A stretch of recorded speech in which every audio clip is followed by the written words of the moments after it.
It's only Tuesday of primary week in South Carolina, the primary Saturday, and Republicans are not leaving themselves much room to go further downward in the negative campaigning department. The rhetoric already resembles, according to some, a professional wrestling free-for-all cage match, and there are still 3 more days to go. Chief political correspondent Carl Cameron has the down and dirty details from Columbia tonight.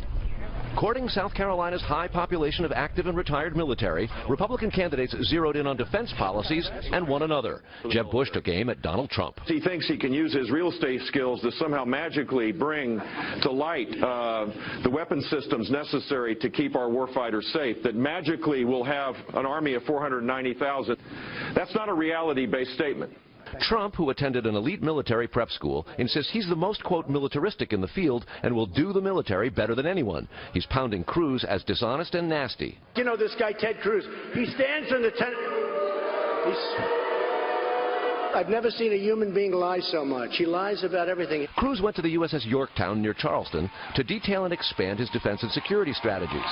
And at a stop later in Columbia, fired back. Marco Rubio voted to confirm John Kerry as Secretary of State. I voted against John Kerry.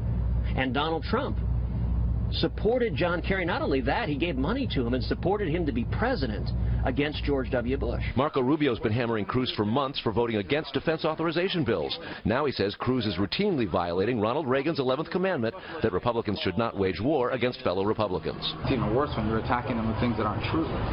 So to the extent that that's been violated here, it's been by Ted's campaign of just being untruthful. Trump has a double-digit lead in most South Carolina polls over Ted Cruz, who's in a tight battle with Rubio for second.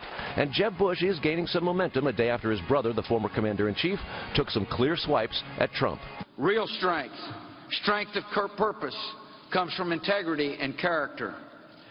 And in my experience, the strongest person usually isn't the loudest one in the room.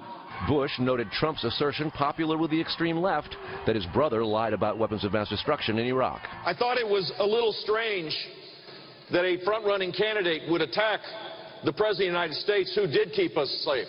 John Kasich doesn't expect to be competitive in South Carolina and was in Michigan yesterday and today talking national security, too. We're going to have to rebuild our military, but we have to rebuild it by also rebuilding the Pentagon.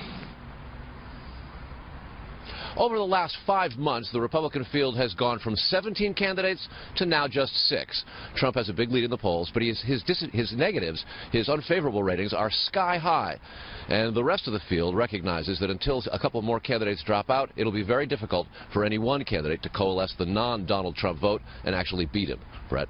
Carl Cameron in South Carolina tonight. Carl, thank you.